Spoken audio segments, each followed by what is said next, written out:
이 오후에 주님 앞에 예배드리기 위해서 저희들이 모였나이다. 하나님, 저희들의 마음을 붙들어 주시옵시고 겸손한 마음으로 하나님 앞에 서서 예배 사모하며 참으로 하나님의 말씀을 사모하는 귀한 시간이 되게 하여 주시옵소서. 또한 아버지 하나님, 귀한 시간 저희들이 주님 앞에 기도합니다. 특별히 아버지 하나님, 이 민족을 사랑하여 주시옵소서. 참으로 여러 가지 아버지 하나님 어려운 가운데 있나이다. 하나님이여, 리더들에게도 함께하여 주셔서 정말로 아버지 하나님, 자신들에게 주어진 것들이 결코 자신의 것이 아니라 겸손한 마음으로 하나님의 뜻을 구할 수 있는 귀한 은혜를 내려주시기를 원하고 기도합니다. 아버지 하나님, 너무나도 악하여서 자신이 정말로 하나님과 같은 자이고 또 모든 것을 할 수 있고 자신의 욕심과 자신의 근의와 자신이 하고 싶은 대로 모든 것을 할 수 있다고 아버지 하나님, 많은 사람들은 생각하고 있나이다. 하나님께서 함께하여 주셔서 정말로 하나님 앞에 아무도 아버지 하나님 내세울 것이 없는 보잘것없는 존재임을 깨닫게 하여 주시옵시고 오직 하나님의 영광이 드러나는 귀한 역사가 이 우리나라를 통하여서 이루어질 수 있도록 주께서 함께하여 주시옵소서. 특별히 아버지 하나님, 교회를 위하여 기도합니다. 아버지 하나님이여, 귀한 복음 축제를 준비하고 있나이다. 하나님께서 함께하여 주셔서 이 축제의 의미를 저희들이 바로 깨닫게 하여 주시옵시고 정말 한 영혼이라도 더 주님 앞에 나올 수 있도록 우리가 협심하여 기도하며 애쓰며 아버지 하나님을 전할 수 있도록 인도하여 주시옵시고 아버지 하나님, 어떠한 가운데서도 우리가 은혜로 그 모든 일들을 감당할 수 있게 하여 주시기를 원하고 기도합니다. 아버지 하나님, 특별히 교회의 연약한 자들을 위하여 기도합니다. 아버지 하나님이여, 정말로 영적으로 아버지 하나님 지치고 낙심한 가운데 있는 자들도 있고 또 육적으로 병마와 싸움하며 하나님 앞에 간절히 구하는 자들도 있나이다. 하나님께서 참으로 함께하여 주셔서 정말로 필요한 때에 즉시에 하나님의 은혜가 드러나고 또 우리가 그것을 깨달아 알 수 있게 하여 주시옵시고 참으로 하나님 앞에 감사의 찬양과 기도와 고백을 드릴 수 있는 귀한 역사가 일어나게 하여 주시옵소서. 아버지 하나님, 또한 우리가 늘 삶 가운데서 하나님의 영광을 드러나기를 원합니다. 우리가 작은 것 가운데서도 충성하게 하시고 조금 더 하나님의 말씀에 비춰 부끄럽지 아니하도록 늘 간구하며 기도하며 애쓰고 노력할 수 있도록 하여 주시옵시고 혹이라도 아버지 하나님이여, 저들을 통하여 주께 영광이 될 수 있기를 저희들이 간구합니다. 아버지 하나님, 참으로 함께하여 주시옵소서. 이 한 시간 예배 드릴 때 온전히 저희들을 인도하여 주시옵시고 귀한 말씀이 전하여질 때 함께 그 말씀을 깨닫고 아버지 하나님이여, 하나님 앞에 감사함으로 그 말씀들을 지켜 행할 수 있는 믿음을 주시기를 간절히 구하며 모든 것을 예수님의 이름으로 기도드리옵나이다.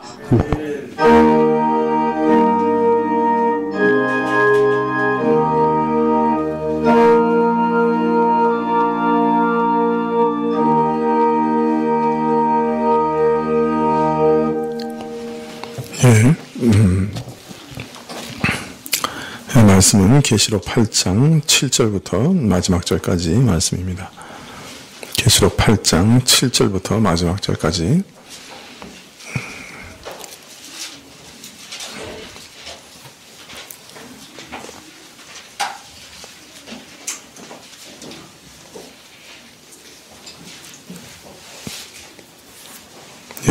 계시록 8장 7절부터 한 절씩 교도하시죠. 첫째 천사가 나팔을 부니 피 섞인 우박과 불이 나서 땅에 쏟아지매 땅의 3분의 1이 타서 사위고 수목의 3분의 1도 타서 사위고 각종 푸른 풀도 타서 사위더라.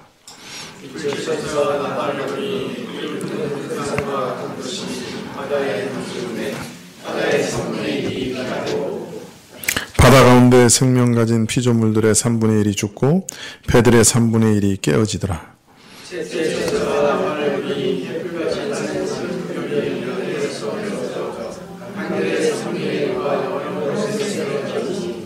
이 별 이름은 쑥이라.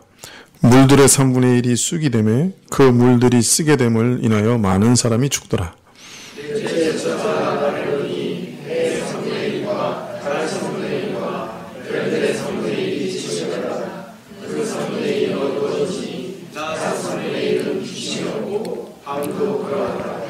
내가 또 보고 들으니 공중에 날아가는 독수리가 큰 소리로 이르되 땅에 거하는 자들에게 화가 있으리로다.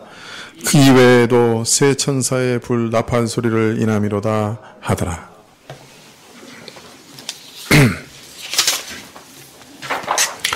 예, 오랜만에 계시록을 다시 보게 돼서 여러분들이 기억하실지 모르겠습니다만은 일곱 인이 떼어지자 그 일곱 인은 다시 사실은 일곱 나팔로 구성되어 있다는 것을 보게 됩니다.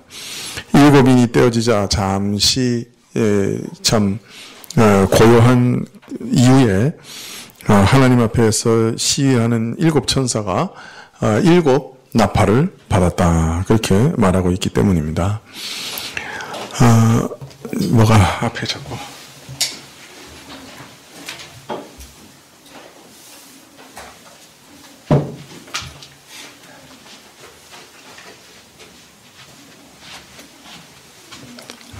앞에 뭐가 시커먼 놈이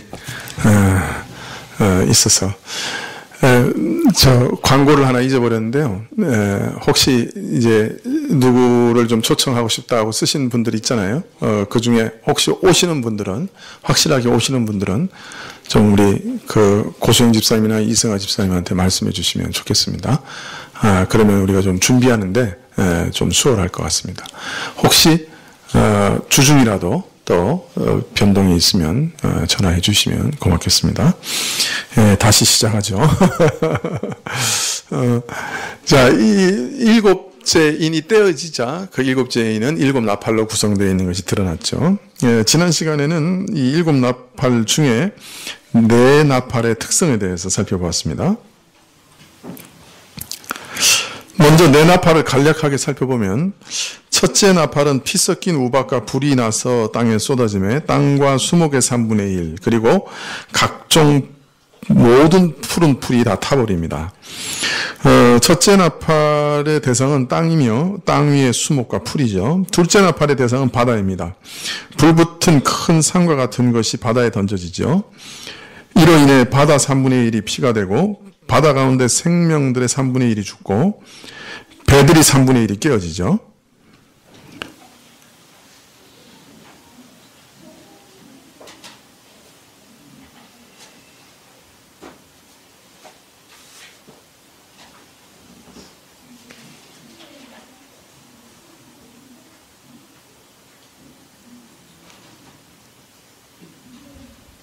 무슨 소리가 자꾸 들리는? 예? 애들. 그게 근데 이렇게 들린 적이 없었는데?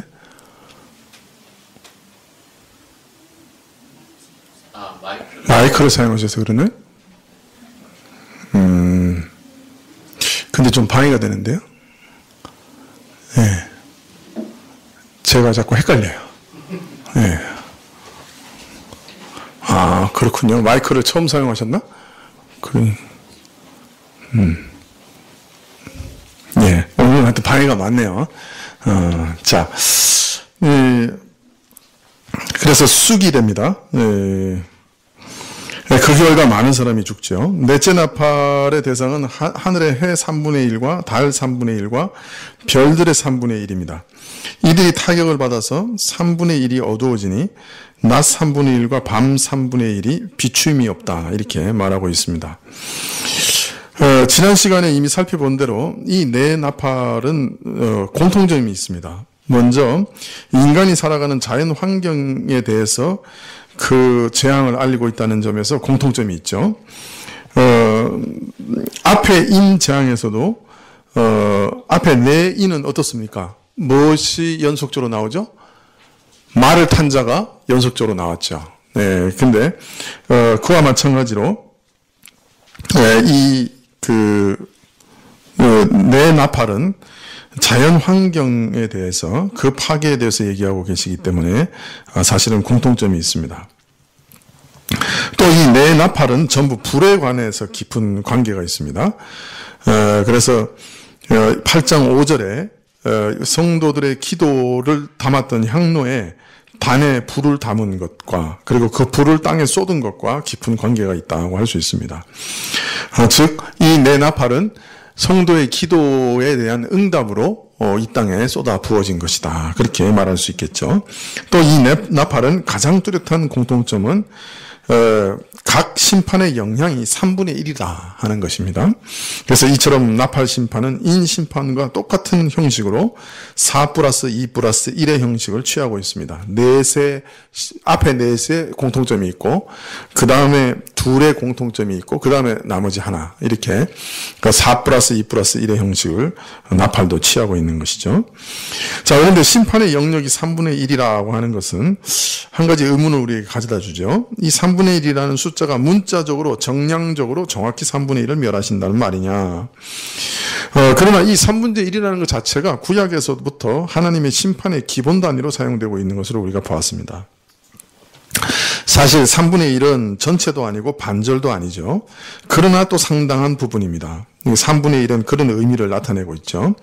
3분의 1은 전체를 3등분해서 그 중에 셋 중에 하나를 없앨 만큼 하나님의 진노가 강렬하다고 하는 것을 상징적으로 보여주는 숫자라고 할 수 있습니다. 또 구약에서는 3분의 3 또는 3분의 2가 심판을 받는 경우를 말씀하고 계신데, 계시록에서는 3분의 1이 심판을 받습니다. 그러므로 계시록 8장에 있는 나팔 심판은 최종적인 심판은 아니다 하는 것을 또한 상징적으로 보여준다고 할 수 있죠. 하나님의 무서운 진노를 상징하고 있지만 동시에 이것이 최종적인 심판은 아니다 하는 것을 나타내고 있는 것이죠. 자, 이 네 심판에 있어서 공통적인 것이 하나 더 있다고 했는데 여러분 기억이 나시나요?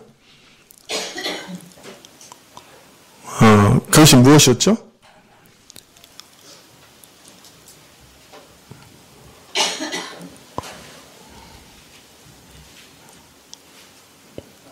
네? 뭐가 공통적이었죠?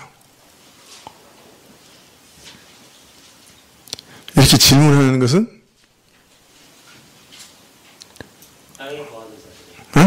땅에 거하는 자들에게? 그것도 공통적이죠. 예. 내 심판은 땅에 거하는 자들에게 주어진 것입니다. 제가 그런데 이 내 심판이 또 공통적인 게 있다고 말씀드린 게 또 있는데,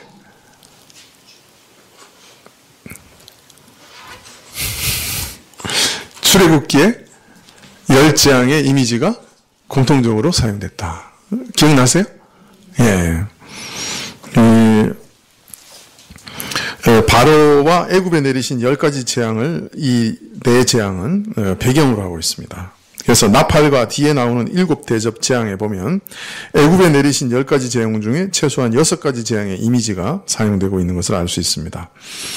요한은 출애굽기의 10가지 재앙을 7재난으로 변경시켜서 우주적 사건으로 재해석하고 있기 때문에 거기 담긴 내용과 성격도 어느 정도 유사할 것이다 라고 짐작할 수 있습니다. 그래서 먼저 이 7나팔은 애굽에 내린 10가지 재앙이 애굽의 신에 대한 심판이죠. 그래서 애굽이 의지하는 모든 신, 애굽이 의지하는 모든 것을 하나하나 무너뜨려가는 과정이라는 것을 기억할 때 이 나팔 심판도 불신자들이 의지하는 모든 것을 무너뜨리는 심판이다 하는 것을 짐작할 수 있습니다. 물론 이 10가지 재앙 안에 불신자들에 대한 회개를 촉구하는 요소도 분명히 있기 때문에 나팔 심판에도 그런 요소가 있다고 말씀드릴 수 있겠죠. 그러나 또한 10가지 재앙을 통해서도 바로가 끝까지 회개치 않은 것처럼 이들도 끝까지 회개하지 않습니다. 그리고 이 나팔 심판과 출애굽의 10재앙에 있어서 가장 주목할 점들은 이 심판이 사실 신자들은 제외되는 심판이라 하는 것이죠. 출애굽기의 10재앙이 항상 애굽인들에게 내렸고 고센 땅에 있는 이스라엘인들에게는 내리지 않았습니다. 그러므로 이 나팔 재앙도 분명 불신자들이 받는 재앙이 틀림없습니다. 또 이미 나팔 재앙 안에도 그런 특징들이 나타나고 있는데요. 조금 전에도 말씀드렸지만 이 네 나팔의 대상은 8장 13절에 보면 땅에 거하는 자들입니다. 근데 이 땅에 거하는 자들이라는 말은 계시록에는 아주 여러 번 이 땅의 불신자들에 대해서 얘기할 때 땅에 거하는 자들이라고 말하고 있습니다. 또 나팔재앙은 다섯 번째 나팔재앙은 이마에 하나님의 입맞지 않는 사람들에게만 주어지는 심판입니다. 그리고 여섯 번째 재앙 이후에 9장 20절 이하에 보면 이 모든 재앙에도 불구하고 불경건한 사람들은 끝내 회개하지 않고 죄악을 고집한다고 말하고 있습니다. 그렇기 때문에 이 나팔 재앙이 전부 불신자들을 대상으로 하는 심판이다 하는 것이 뚜렷하게 드러나고 있습니다. 자, 이런 10가지 재앙과 배경 때문에 어떤 분들은 이 4가지 재앙이 상징이 아니고 문자 그대로 일어날 실제적인 사건이다 이렇게 주장하는 분들이 있습니다. 문자 그대로 이 일들이 일어날 거다. 왜냐하면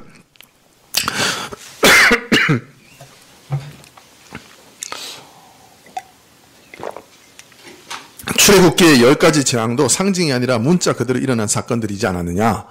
그러니 이 재앙도 10가지 재앙을 배경으로 사용하고 있기 때문에 이 나팔 재앙도 상징이 아니고 문자 그대로 실제적으로 일어날 사건들이다. 이렇게 주장하는 것이죠. 아주 논리적인 추론이라고 할 수 있습니다. 그러나 구약 자체에도 출애굽 모티브를 사용한 예언들이 많이 나오는데요. 그러나 그 예언이 또다시 문자적으로 실제적으로 일어날 것을 뜻하는 것은 아니었습니다. 예를 들면 이사야서 11장 15절과 16절을 한번 보시겠습니까? 그래서 사람이 이빨이 하나 없으니까 말이 이상한 것 같아요. 발언이 좀 이상하지 않습니까? 괜찮습니까? 네. 저만 이상하게 느껴지는가요? 이사야서 11장 15절부터 16절. 누가 한번 읽어주시겠습니까?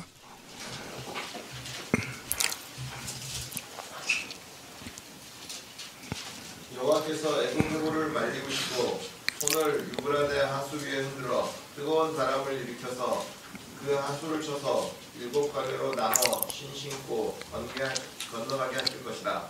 그에 남아있는 백성을 위하여 아수르에서부터 돌아오는 대로가 있게 하시되 이스라엘이 애굽 땅에서 나오던 날과 같게 하시리라.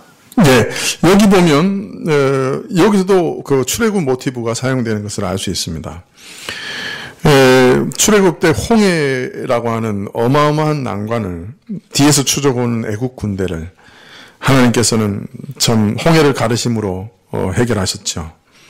애국 군대는 큰 바닷물에 빠져 죽고 하나님께서 밤새 강한 바람을 불게 하셔서 홍해를 가르시고 마른 땅을 이스라엘은 건너가게 하셨습니다. 이스라엘을 가로막는 가장 무서운 재앙을 하나님께서 그 장애를 제거하셨던 것이죠.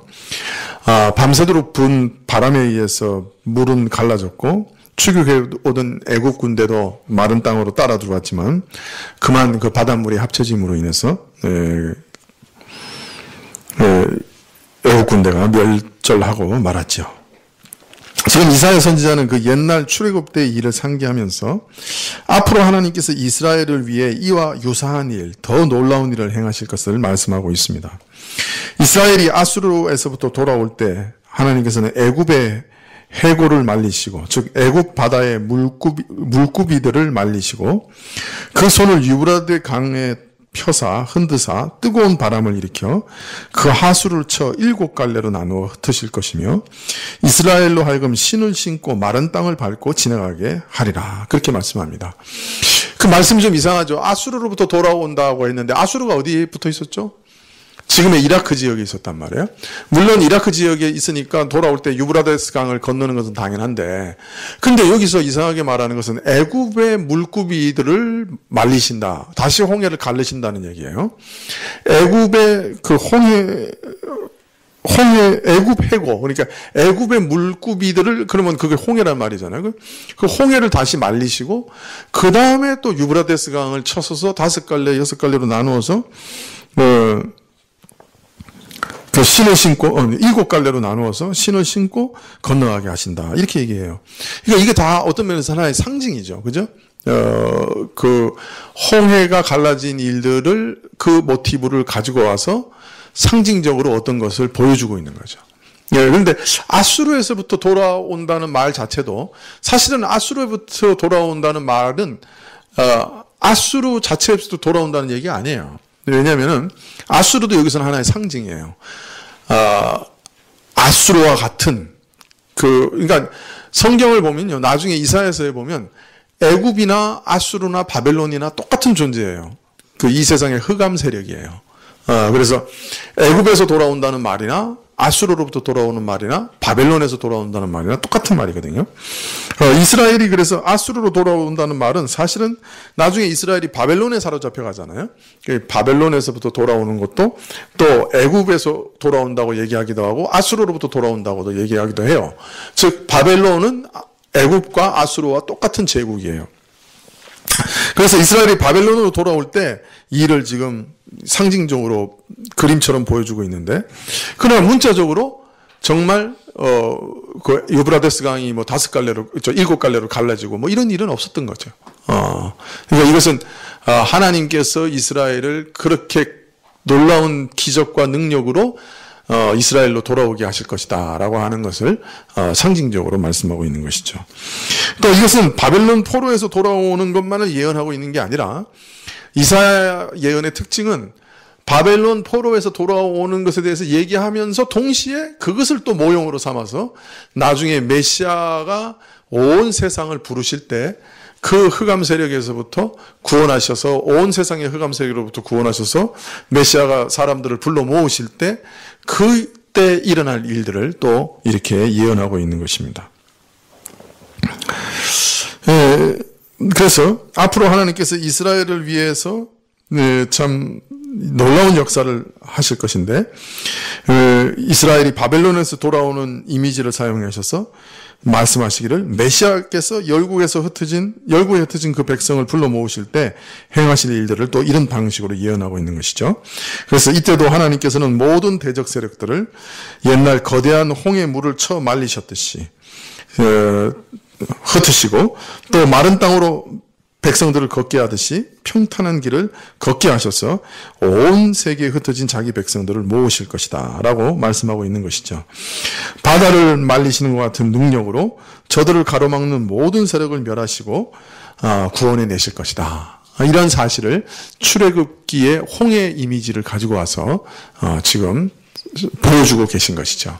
이것도 이미 상징이죠. 그죠? 실제적으로 홍해가 갈라진다든지 유브라테스 강이 7갈래로 갈라진다든지 그런 것을 말하는 것은 아니죠.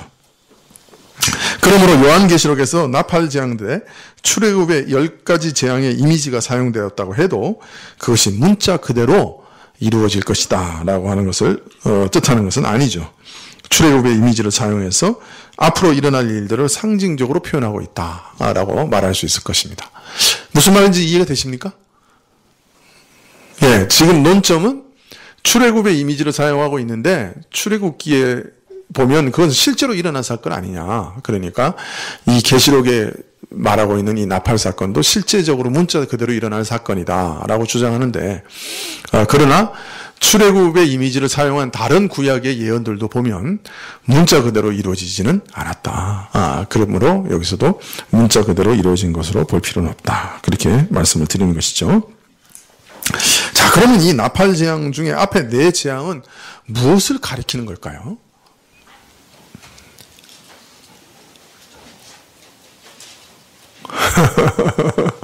뭘 가리키는 걸까요? 여러분 어떻습니까? 이렇게 딱 읽으면 여러분한테 떠오르는 어떤 이미지는 뭐예요?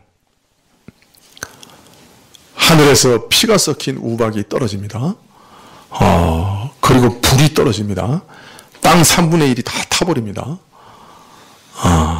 그리고 나무와 모든 풀들이 타버립니다. 어떻습니까? 이 이미지를 딱 보면 뭐가 딱 떠오릅니까? 예?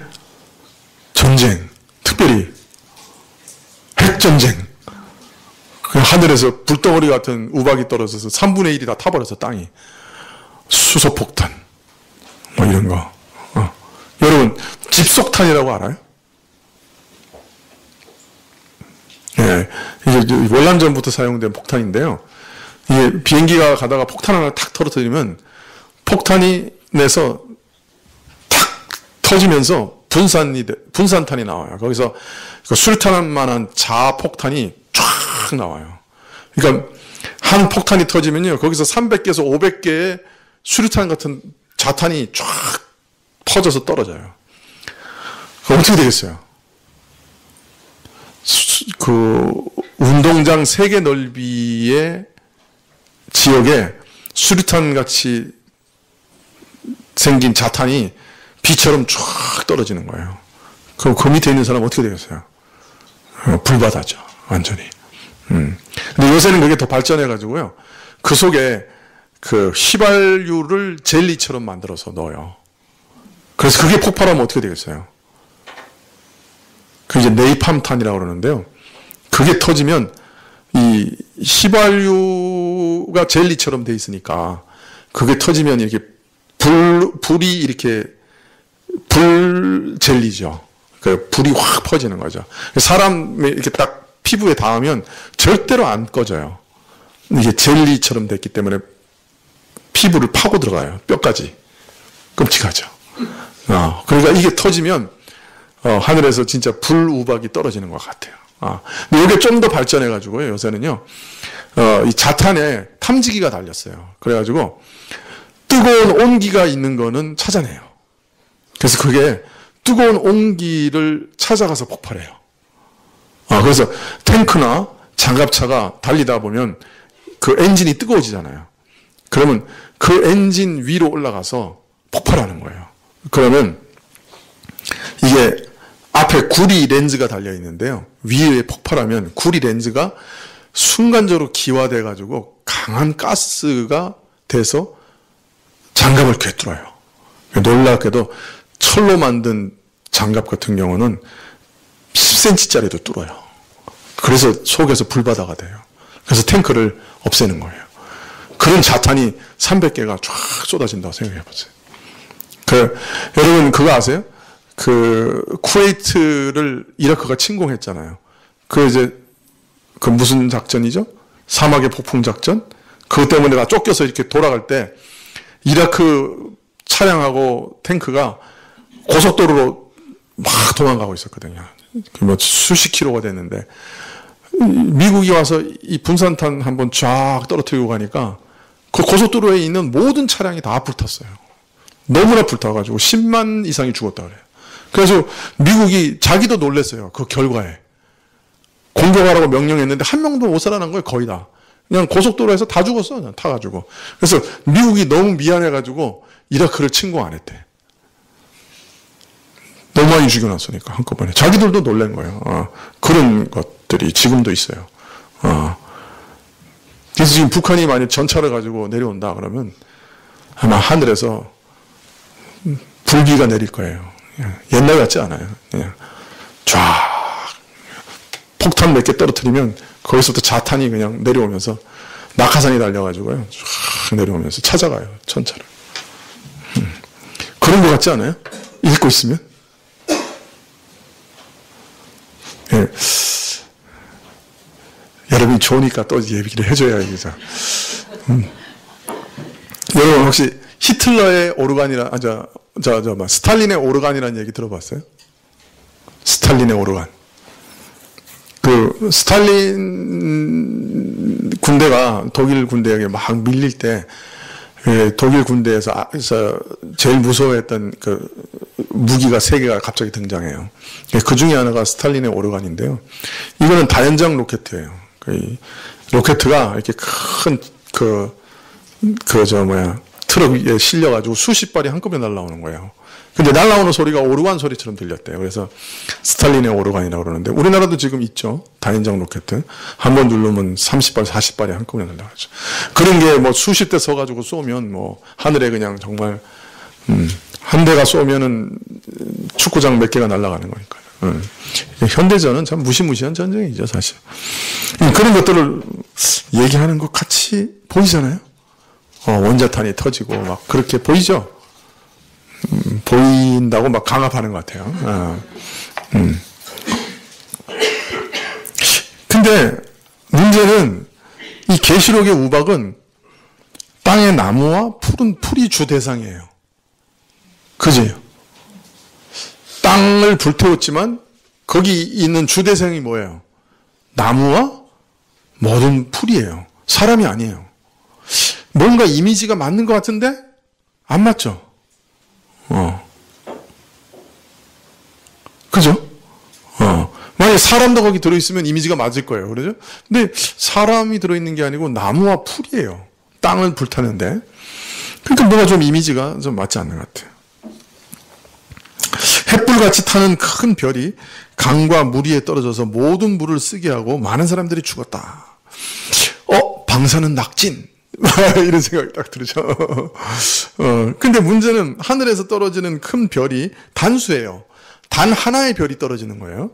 그러니까 하나의 별이 떨어졌는데 모든 물의 3분의 1이 쓰게 되고, 그러면 원자탄 한 발로 물을 그놓은 3분의 1이 오염된다? 그러면 원자탄이 떨어지면 물만 오염되나요? 그 폭풍과 열로 인해서 더 많은 파괴가 일어나는데, 이게 뭔가 이미지가 비슷한 것 같아요. 그런데 아니에요. 사실은 이렇게 정확하게 일치하지 않아요. 그래서 최근 학계에서는 이 내 심판을 이해할 때 환경 오염이다, 또 이렇게 이해하는 분들이 굉장히 많아요. 아주 건전한 그 주석학자들도 거의 한 반이 이건 환경 오염이다, 이렇게 해석을 해요. 그래서 첫째 나팔에서 피가 섞인 우박과 불은 사람들이 그 우림을 파괴하는 행위들을 가리키는 상징적인 표현이다. 그래서 그 예를 들면 인간들이 그 아마존 강 유역의 밀림을 불태우고 있잖아요. 거기다가 인도네시아의 그 열대 우림도 경작하기 위해서 계속 불태우고 있거든요. 그래서 그 불태우는 연기가 너무 지독해가지고, 싱가포르 같은 경우에는 1년에 몇 개월씩 그냥 하늘이 안 보일 정도로 그렇게 불태우고 있다는 거예요. 1년에 남한만큼의 숲이 지금 없어지고 있다 그러거든요. 그 아마존이나 이런 데서 불태우는 게. 그래서 이와 같이 인간의 계벌로 인해 자연이 계속적으로 파괴될 것을 지금 이 내 재앙은 얘기하고 있다, 이렇게 얘기하고 있습니다. 나무와 풀이 사라지고 있죠. 미국이나 호주나 심지어는 우리나라에도 지금 아주 건조기에는 아주 건조가 심합니다. 그래서 산불이 엄청나죠. 지금 사람이 감당할 수 없을 만큼 산불이 나죠. 올해도 캐나다에서 산불이 나서 어땠습니까? 기억나세요? 우리나라 한 10배도 넘는 주에 반 이상이 탔죠. 그 캐나다에서 불이 나가지고 엄청 많이 탔죠.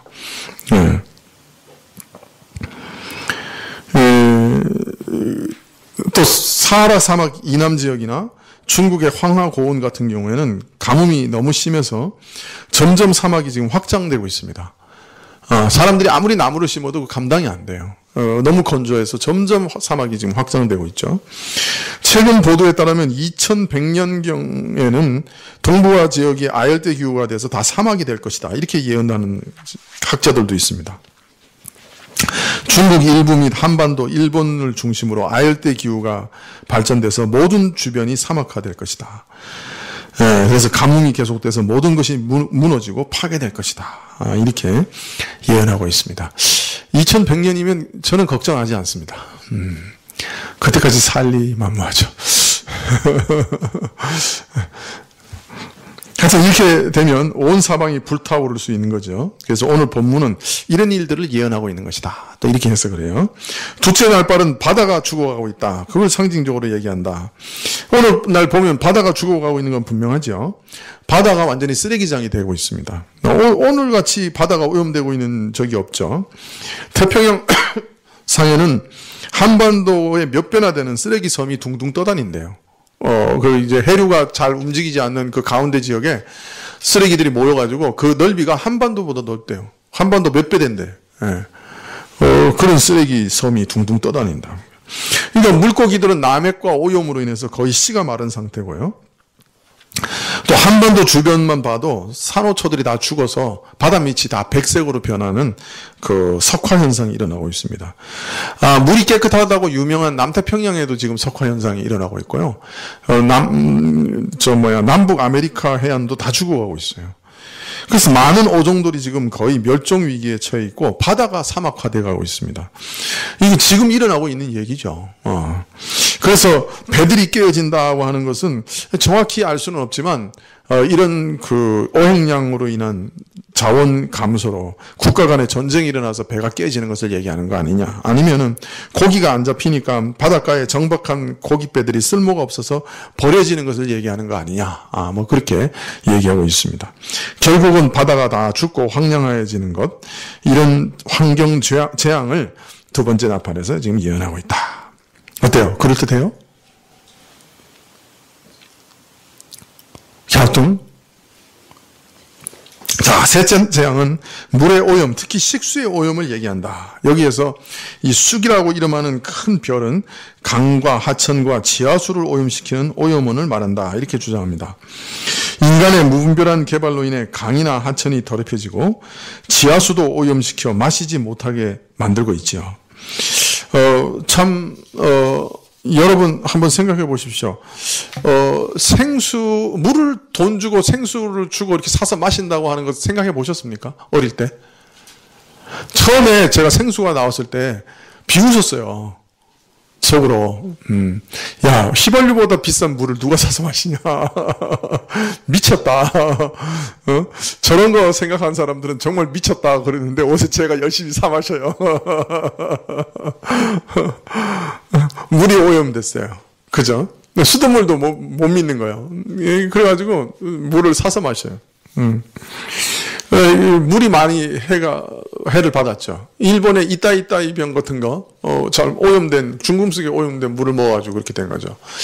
방글라데시에 시큰 그냥 그 우물을 파줬어요. 우리나라 사람들이 가가지고. 근데 그 물을 먹지를 못해요. 왜? 물이 다 비소로 오염돼 있어가지고, 먹으면 사람이 나중에 다 병들어서 죽는 거예요. 그 물이 다 오염됐어요. 지하수까지 다 오염돼.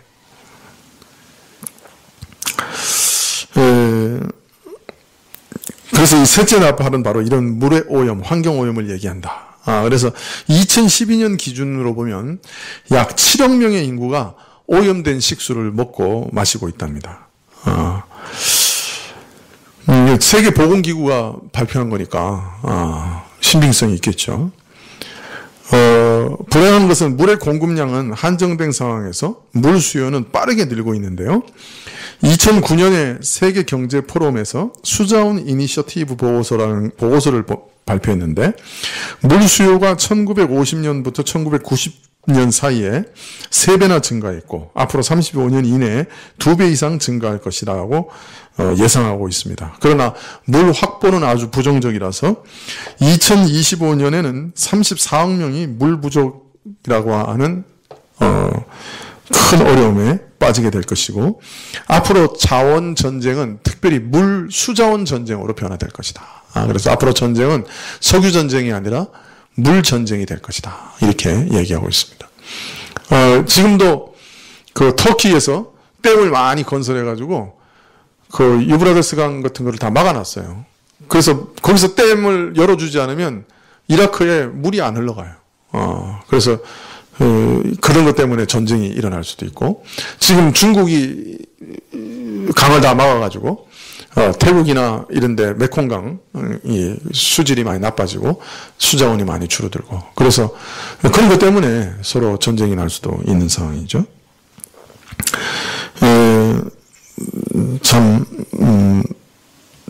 25년에는 34억 명이 물이 부족한 국가가 될 거다.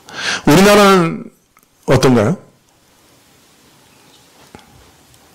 OECD 기준으로 물 부족 국가입니다. 우리나라도. 그래서 앞으로 우리도 물 때문에 굉장히 큰 곤란을 겪을 것이다. 이제 이렇게 예언하는 분들도 있습니다. 자, 넷째 나팔은 하늘에서 일어나는 천체의 변화인데요. 이건 주석학자들도 정확하게 뭔지 잘 모른다. 그러나 땅, 바다, 하수의 오염에 의해서 천체의 변화를 말하고 있기 때문에 말하기가 상당히 어렵지만 혹시 태양 흑점의 폭발들을 말하는 것이 아닌가. 요새도 태양 흑점이 폭발하면 어떻게 됩니까? 태양풍이라고 하는 전자기장이 발생해가지고 그 위성 같은 것이 다 다운되고 휴대폰도 잘 안 통하고 그런 일들이 많이 있죠. 거의 10년 주기로 폭발하는데요. 그런 것들이 아주 강하게 폭발해서 지구 환경에 영향을 끼치는 것 아닐까. 그런 게 있죠. 그죠? 태양풍이라는 게 있죠. 또는 그 오존층 감소를 얘기하고 있는 것 아니냐. 지구 환경 오염으로 인해서 지난 10년 사이에 오존층이 계속 파괴됐는데 남극은 50%, 북극은 20%, 서울은 4% 정도 오존량이 감소됐다. 그렇게 보고되고 있습니다. 근데 오존 파괴가 주는 그 영향은 굉장히 심각한데요. 쉬운 예로 오존량이 1% 감소되면 피부암이 4% 증가합니다. 그래서 서울은 4% 감소했으니까 피부암이 몇 퍼센트? 16% 감소한다. 늘어난다는 얘기가 되죠. 이런 자연재앙이 지금도 일어나고 있는데 바로 이런 재앙을 예언하고 있다. 이렇게 많은 학자들이 얘기하고 있습니다. 그렇기 때문에 완전히 무시는 못하겠는데 아무리 봐도 뭔가 찜찔하죠. 왜냐하면 계시록에서 말씀하시는 재앙의 이미지에 딱 들어맞지 않는 것 같습니다. 사실 계시록에서 말씀하시는 영상은 환경오염이 유발하는 재앙보다 훨씬 끔찍하죠. 훨씬 상상할 수 없을 정도로 끔찍하죠. 산업쓰레기로 오염된 물을 경고하는 것은 계시록의 끔찍한 재앙과 비교하면 세 발의 피죠. 그래서 정말 이것은 뭐를 얘기하는 것이냐 참 어렵습니다. 그래서 또 사실 이런 해석의 방법은 처음부터 초기 기독교 시대 때부터 있었습니다. 지금까지 시대마다 어떤 큰일을 당할 때마다 바로 이 말씀이 이것을 가리키는 것이다. 그렇게 주장하는 것들이 굉장히 많았어요. 수없이 많은 사건들이 나팔 사건에 대입되어 왔습니다. 그 5세기의 그 야만족 아틸라라 그러나요? 그런 야만족 맞나요? 아틸라? 훈족이죠. 훈족, 게르만족 이런 족이 쳐들어왔을 때도 이 말씀이 드디어 이제 우리 눈앞에 벌어졌다 이렇게 해석했고요. 또 종교개혁 시대 때 혼란과 전쟁 가운데도 이것이 여기 지금 이루어지고 있다. 심지어는 1745년에 리스본에 대지진이 났을 때도 바로 이 말씀이 이루어진 거다. 이렇게 얘기했고 1, 2차 세계대전이 지난 이후에도 예언이 성취된 것이다. 이렇게 얘기를 했습니다. 그러나 얼마 지나지 않으면 항상 이 예언들은 이 해석들은 잘못된 것이다. 이렇게 드러났던 것이죠. 자, 그래서 지금까지의 어떤 역사 가운데 이 내나팔을 그대로 어떤 문자대로 이렇게 적용시켜 보려고 그러면 항상 맞지 않는 것이래요. 자, 그래서 어떤 분들이 이렇게 얘기합니다. 이것은 그래서 우리에게 아직 일어나지 않는 미래 사건을 지금 예언한 것이다. 그래서 이 나팔 사건은 아직 일어나지 않았다. 이건 미래에 일어날 것이다. 또 이렇게 주장하는 학자들이 있습니다. 그리고 이것이 현실 가운데 이제 일어난다면 그것은 역사가 종말에 가까웠다 하는 것을 드러내는 것이다. 이렇게 주장하는 것이죠. 그러나 우리가 이미 그 나팔 재앙의 어떤 공통점들을 우리가 잘 생각해 보면 이 해석들이 정말 옳은가 그른가 하는 것을 좀 분별할 수 있습니다. 나팔 사건에 있어서 아주 공통점이 하나는 뭐냐면 이 나팔들은 계시록 8장 3절부터 5절에 언급된 성도들의 기도와 깊은 연관이 있다는 거예요. 그죠? 이 성도들의 기도를 담았던 뭡니까? 그 그릇에 단에 불을 담아서 땅에 부으니까 바로 이 땅 안에 이렇게 지진과 우박과 이렇게 이런 그죠? 무서운 재앙이 일어났던 거 아니에요? 그러니까 그 성도들의 기도와 그 불이 담긴 그 그릇이 굉장히 쟁반이 굉장히 중요한 역할을 한 것이죠. 자, 이 성도들이 기도한 그 응답으로 지금 나팔 재앙이 일어나고 있는데 그 기도의 응답이 2000년이 지났는데도 아직 일어나지 않고 있다고 생각하는 것은 좀 정당한 해석이 아닌 것 같아요. 그죠? 어떤 분들은 도저히 이게 해석이 안 되니까 이거는 미래에 있을 어떤 대재앙을 얘기하고 이 재앙이 있으면 그 다음에 예수님이 재림한다. 그런 어떤 예수님 재림의 어떤 징조다. 이렇게 이해하는데 2000년 동안 그러면 지금까지 이 나팔 재앙은 현실에 이루어지지 않은 거예요. 자, 그런데 이 나팔 재앙은 어떤 면에서는 우리가 볼 때 8장 초두에 있었던 성도의 기도와 깊은 관계가 있단 말이에요. 성도의 기도의 응답으로 이 땅에 쏟아진 재앙인데 그 재앙이 2000년이 지난 동안에 실현되지 않았어요. 그렇게 이해한다면 이거 참 뭔가 이상한 거죠. 2000년간 60세대가 넘는 악한 자들이 30년, 한 세대를 30년으로 생각해도 60세대가 넘는 거 아니에요. 2000년이면. 그죠? 60세대가 넘는 악한 자들이 신자의 기도에도 불구하고 아무런 재앙도 당하지 않고 지나갔다고 하면, 그리고 아직도 악한 자들에게 임할 7 재앙이 나팔을 기다리고 있다고 하면, 기도의 응답이 너무 더딘 거죠. 계시록 8장에서 기도의 응답으로 향로에 담긴 불이 이미 땅에 쏟아졌는데 2000년 동안 아무 일도 일어나지 않았다. 이 좀 어폐가 있는 해석이 아니냐. 그렇게 볼 수 있는 것이죠. 자, 그런데 문제는 지금까지 말씀드린 해석들, 어떤 역사적 사건이나 사실에 이 나팔 재앙을 적용시키는 해석들도 좀 불편하고, 또 미래 해석, 앞으로 미래에 올 것이다 라고 해도 이게 좀 뭐가 불편하고, 그럼 어떻게 해석해야 되느냐. 이게 참 어려운 문제죠. 만일 이것이 역사적인 해석이나 미래적인 해석을 한다고 해도, 이 나팔 재앙이 불신자들에게 주어지는 심판이라 하는 면에서는 또 걸려요. 그죠? 네, 모든 인류에게 물론 내려지는 심판이지만 하나님께서 신자들은 그 심판 가운데, 섭리 가운데 그 영혼을 안전하게 보호하신다 이렇게 말하면 뭐 할 말은 없지만, 이 불신자들이 이 나팔 재앙의 대상이다라고 생각하면 지금까지의 모든 해석들이 좀 어려움이 있다 하는 것을 또 발견하게 됩니다. 자, 그러면 어떻게 해석해야 되느냐?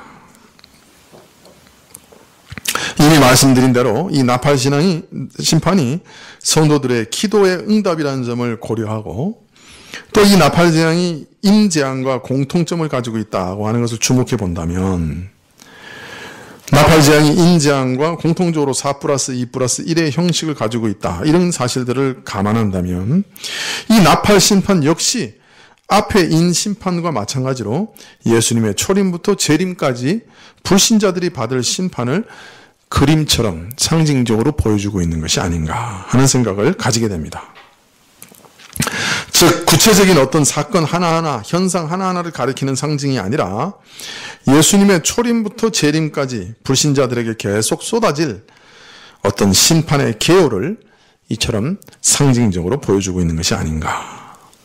왜냐하면 역사적인 심판이나 미래 심판이나 모두 어떻게든 해석하든 어려운 점들이 다 있기 때문에, 그렇다면 이 심판과 동일하게 초림부터 재림까지 불신자들에게 쏟아질 어떤 심판의 계율을 상징적으로 보여주고 있는 게 아니냐, 이렇게 어떤 결론을 얻을 수 있는 것이죠.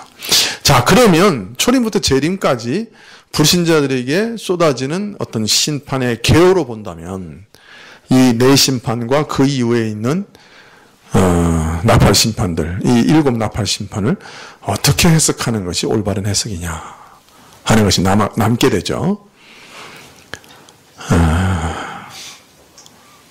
그것에 대해서는 다음 주에 말씀을 드리도록 하겠습니다. 네.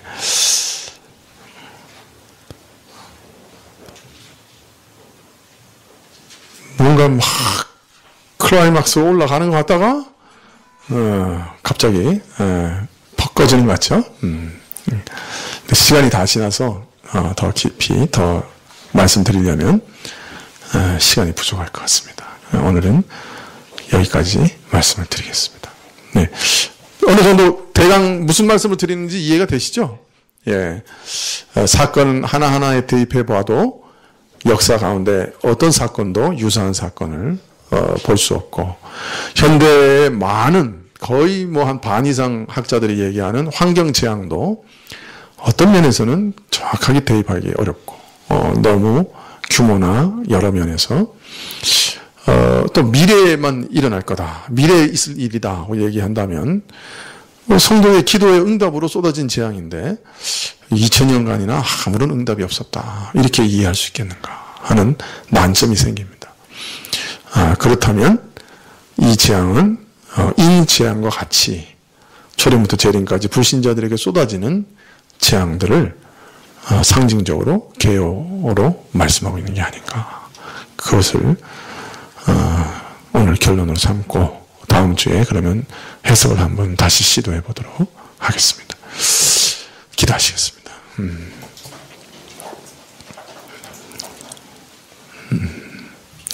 참, 이 땅의 모든 역사 가운데 불신자들을 향한 하나님의 진노가 숨겨져 있고 담겨져 있다 하는 것을 우리가 보게 됩니다. 참 하나님의 진노의 불이 매일 쏟아지고 있는 이 역사 현실 가운데서 우리 신자들은 어떤 마음을 갖고 어떤 태도로 살아가야 할지 우리 가운데 지혜를 허락해 주십시오. 세상이 파괴되어 가고 무너져 가고 오염되어 가고 참으로 혼란해져 갈 때 참 신자들은 어떤 태도를 가져야 하는지, 어떤 눈으로 그것을 바라봐야 하는지, 신자들도 같이 불평하고 두려워하고 원망해야 하는 것인지, 아니면 우리 눈을 열어 우리에게 다시 오실 예수님을 바라봐야 하는지 우리 가운데 깊이 깨우침을 주시기를 기도합니다. 예수님의 이름으로 기도합나이다. 아멘. 주님 가르치신 기도로 예배를 마치신 후에 몇 가지를 위해서 좀 기도해 주십시오. 우리 이일남 집사님이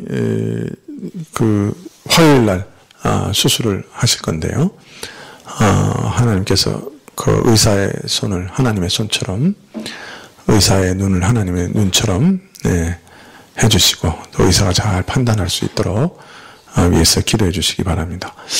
지금 이제 내시경으로 수술하실 것인데 그 조직 검사를 지금 해봐서 그것이 이제 나쁜 것인지 아닌지 또 판단을 해야 되는 그런 어려운 일이 있습니다. 일남 집사님 화요일 날 내시경 수술 받으실 때 하나님께서 정말 도우시고 의사가 아주 잘 판단할 수 있도록 의사의 손을 하나님의 손과 같이 해주시도록 위해서 기도해 주십시오. 곽우성 목사님이 그 대장암에 걸리셨다가 수술을 받으셨습니다.